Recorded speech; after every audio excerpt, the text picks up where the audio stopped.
तो एक बार फिर से अब तमाम न्यूज़ मॉनिटर के दोस्तों का दर्शकों का स्वागत है। खैर मकदम है। आज 19 जुलाई की तारीख है, शनिवार का दिन है, शनिचर का दिन है, लिहाजा बहुत सारी खबरें हैं। सबसे ज़रूरी और महत्वपूर्ण खबर यह है कि झारखंड की राजधानी रांची के नगड़ी क्षेत्र में जो है रिम्स 2 का निर्माण होना है और इसके लिए अभी से जो है तमाम कवायद शुरू कर दी गई है। कल ही जो वित्त मंत्री जो स्वास्थ्य मंत्री हैं इरफान अंसारी, उन्होंने मुख्यमंत्री हेमंत सोरेन से दिल्ली में मुलाकात की। इस दौरान विभाग के सचिव अजय कुमार सिंह भी मौजूद थे। दोनों नेताओं के बीच लंबी चौड़ी बातचीत हुई, जिसमें एक जो रूप सामने आया है उसके मुताबिक ये है कि ये 2600 बेड का जो है अस्पताल होगा, सुपर स्पेशलिटी होगा और एडीबी यानी एशियन डेवलपमेंट बैंक से 1000 करोड़ रुपए की इसमें सहायता भी मिलेगी। तो इसको लेकर के जो रूपरेखा है वो तय हो गई है, लेकिन इसे लेकर के खुद सरकार के अंदर से विरोध के स्वर उठ रहे हैं।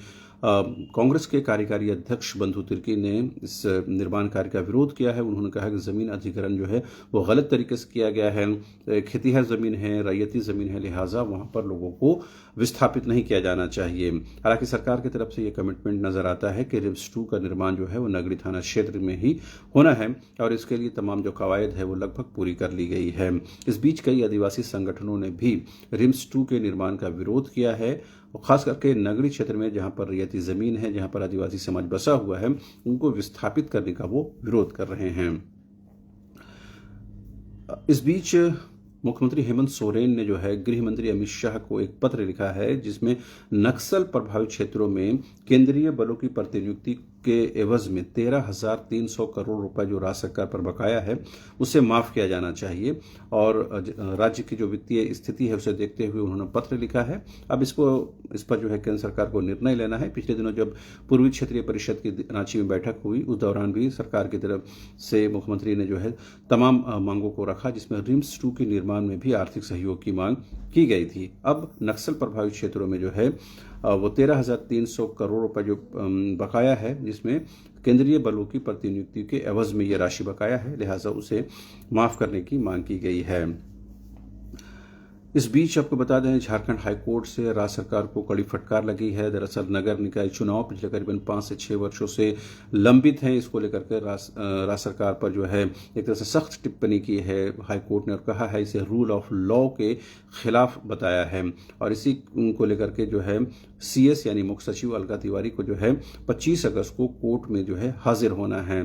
दरअसल इस पूरे प्रकरण को लेकर के जो है ट्रिपल टेस्ट की कवायद चल रही है, उसकी रिपोर्ट एक शैक्षणिक संस्थान को तैयार करना है, उसके बाद उसका अध्ययन होगा। ऐसे में कई महीने अभी लग जाएंगे। याचिकाकर्ता की तरफ से रोशनी खल को जो इन्होंने याचिका दाखिल की है, उन्होंने कहा है कि जानबूझकर जो सरकार है वो इससे लटकाना चाहती है और पिछले कई वर्षों से ये मामला जो है लंबित है। इस पर हाईकोर्ट ने सख्त रुख अपनाया है और सीएस को यानी मुख्य सचिव को 25 अगस्त को हाजिर होने का निर्देश जारी किया गया है। ऐसे में समझा जा सकता है कि आने वाले दिनों में जो है ट्रिपल टेस्ट और नगर निकाय चुनाव यानी लोकल बॉडी इलेक्शन को लेकर के झारखंड में राजनीति भी है और पक्ष और विपक्ष इसे लेकर के कहीं न कहीं आरोप प्रत्यारोप भी कर रहे हैं। राजेश कश्यप कांग्रेस से मंत्री हैं, खिजरी के विधायक हैं। खिजरी के विधायक है राजेश कश्यप और कांग्रेस विधायक दल के उपनेता हैं, मंत्री नहीं हैं। उन्होंने एचईसी में जो खाली जमीन पड़ी हुई है उसको लेकर के कहा है और जो उस बयान को लेकर राजनीतिक गलियारों में खूब चर्चा भी हो रही है। राजेश कश्यप ने कहा है कि एचईसी की जो खाली जमीन है उसे रैयतों को वापस लौटा दी जानी चाहिए। उन्होंने कहा कि इसका प्रोविजन है कि जिस जमीन का इस्तेमाल नहीं किया जा रहा है उसे रैयतों के मूल रैयतों को वापस कर दिया जाना चाहिए। उनकी इस मांग पर कांग्रेस ने तो मौन धारण किया है, कांग्रेस ने चुप्पी साधी है, लेकिन जेएमएम ने और आरजेडी ने इसका समर्थन किया है। और खास करके आपने सुना होगा कि राजेश कश्यप जो है स्मार्ट सिटी निर्माण कार्य को लेकर के विरोध करते रहे हैं। कल परसों जो है उन्होंने नामकुम सीओ ऑफिस में जाकर खूब हंगामा भी किया, क्योंकि जो स्मार्ट सिटी है उसका म्यूटेशन होना है। इसको लेकर उन्होंने कहा कि म्यूटेशन नहीं हो सकता है क्योंकि एचईसी की ये अपनी जमीन नहीं है और जब एचईसी की जमीन नहीं है तो फिर म्यूटेशन एचईसी कैसे करा सकती है। बहरहाल राजेश कश्यप ने अब एचईसी की खाली जमीनों को लेकर के रैयतों को वापस करने की मांग की है। इसका जो समर्थन है वो आरजेडी और जेएमएम की तरफ से मिला है, लेकिन कांग्रेस इस पर चुप्पी साधे हुए है। कल पुलिस मुख्यालय की तरफ से, पुलिस हेडक्वार्टर की तरफ से एक महत्वपूर्ण जानकारी दी गई। उसमें यह बताया गया कि 55 बिहार झारखंड के ऐसे इनामी नक्सली हैं जिनके सिर पर जो है इनाम घोषित किया गया है और ये इनाम की राशि 1 करोड़ तक घोषित की गई है। इसे समझा जा सकता है कि सरकार जो है आम लोगों से भी सहयोग चाहती है ताकि इनाम की राशि के एवज में इतने बड़े जो माओवादी हैं, उग्रवादी हैं, उनको अरेस्ट किया जा सके। तो कल पुलिस मुख्यालय की तरफ से ये सूची जारी कर दी गई है और 1 करोड़ तक इसमें राशि की घोषणा की गई है और मार्च 2026 तक जो है नक्सलियों के सफाए का जो टारगेट है वो भी रखा गया है। हालांकि वो अचीव हो पाता है वो कहना बेहद मुश्किल है। हालांकि केंद्रीय गृह मंत्रालय की तरफ से भी ऐसी तारीखों की घोषणा की जा रही है। बहरहाल पुलिस मुख्यालय ने जो जानकारी दी है कि जनवरी से जून तक अब तक 17 नक्सलियों को मार गिराया गया है, जबकि 197 नक्सलियों को अरेस्ट भी किया गया है। तो पुलिस मुख्यालय ने अपने तौर पर जो है जानकारी साझा कर दी और ये बताया है कि जो भी लोग इसकी जानकारी पुलिस तक पहुंचाएंगे उनकी जो आइडेंटिटी है, उनकी जो शिनाख्त है वो गोपनीय रखी जाएगी। इस बीच भारतीय जनता पार्टी ने हेमंत सोरेन की सरकार पर एक बार फिर से निशाना साधा है। दरअसल स्वच्छता सर्वेक्षण में रांची समेत कई जिलों की जो रैंकिंग है वो गिरी है। इसको लेकर के पार्टी की ओर से कहा गया है कि जो नगर निकाय चुनाव नहीं कराए जा रहे हैं, जिसकी वजह से जो है साफ सफाई की व्यवस्था ठीक नहीं है और स्वच्छता सर्वेक्षण में ये रैंकिंग जो है गिरी है। जबकि इसके उत्तर में झारखंड मुक्ति मोर्चा ने कहा है कि जो बीजेपी है उसे जो है डेवलपमेंट, उसे विकास दिखाई नहीं देता है। खुद राष्ट्रपति के हाथों झारखंड को कई कैटेगरी में जो अवार्ड मिले हैं, लेकिन बीजेपी को ये सब डाइजेस्ट नहीं होता है। वो सिर्फ झूठ फैलाना जानती है और वो सिर्फ लोगों को बरगलाना जानती है। ऐसा विनोद पांडे जो जेएमएम के केंद्रीय महासचिव हैं, उन्होंने ये दावा किया है।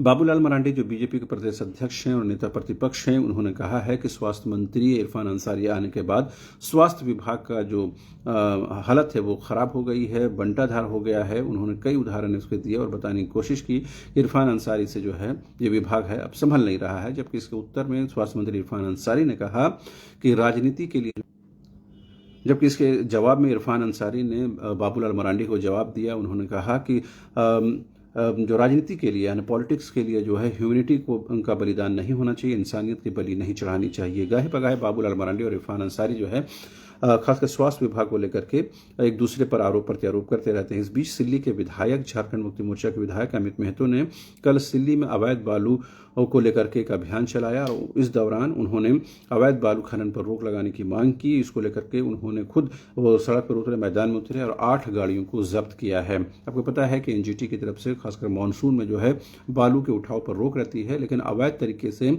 और ब्लैकमेलिंग के लिए जो है बालू का जो है इस्तेमाल होता है।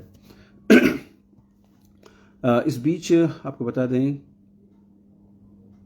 रांची पुलिस ने एक बड़ा खुलासा किया है जिसमें करीबन 14 की संख्या में ऐसे ऑनलाइन ठगी करने वाले लोगों को गिरफ्तार किया है जिसके सरगना बिहार के पूर्णिया में थे और इन लोगों को 20,000 रुपये प्रतिमाह सैलरी देकर के रखा गया था। और बरियातू थाना क्षेत्र में एक मकान को इन्होंने 35,000 रुपये किराए देकर लिया था और वहीं पर ये सारा धंधा इन लोगों का चल रहा था। करीबन 90 की संख्या में एटीएम कार्ड बरामद किए गए हैं। इसे समझा जा सकता है कि लाखों करोड़ों में इन लोगों ने ठगी की है और अब तमाम के तमाम लोग अरेस्ट हुए हैं।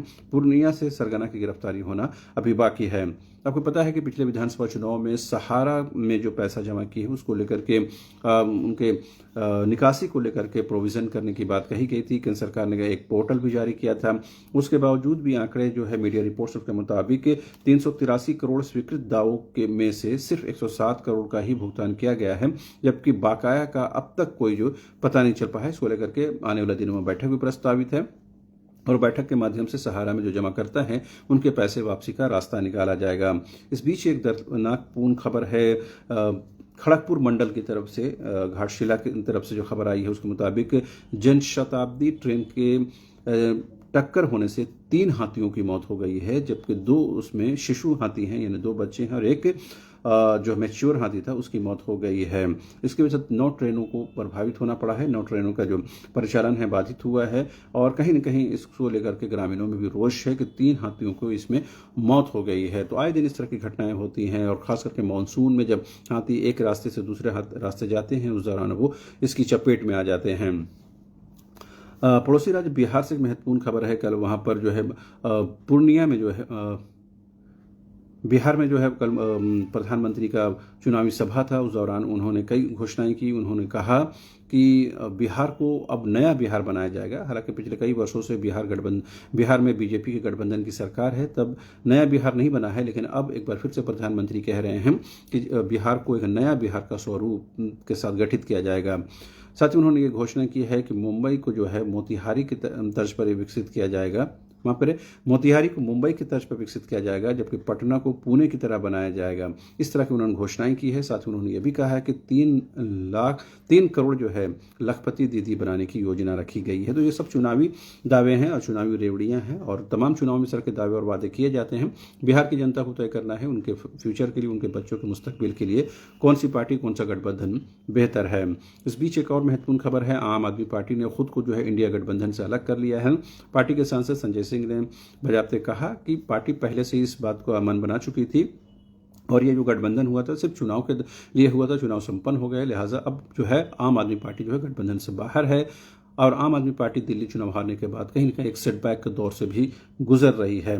सुप्रीम कोर्ट से लालू प्रसाद यादव को एक बड़ा झटका लगा है। दरअसल लाइन फॉर जॉब मामले में ट्रायल रोकने का आग्रह जो है सुप्रीम कोर्ट से किया गया था, लेकिन सुप्रीम कोर्ट ने इसे इनकार कर दिया है, लिहाजा ट्रायल चलेगा। लेकिन लालू प्रसाद के स्वास्थ्य को देखते हुए उनकी फिजिकल अपीयरेंस यानी व्यक्तिगत उपस्थिति से उनको छूट दी गई है। बहरहाल अभी के लिए इतना ही। अभी इसके अलावा बहुत सारी खबरें हैं, उन तमाम खबरों की चर्चा करेंगे, लेकिन अभी के लिए इतना ही। अब तमाम दर्शकों से रिक्वेस्ट है कि ऐसी खबरों को प्रसारित करें, चैनल को सब्सक्राइब करें, कमेंट करें, लाइक करें, शेयर करें, और जो भी कमेंट करें वो संसदीय भाषा में करें। Thank you so much.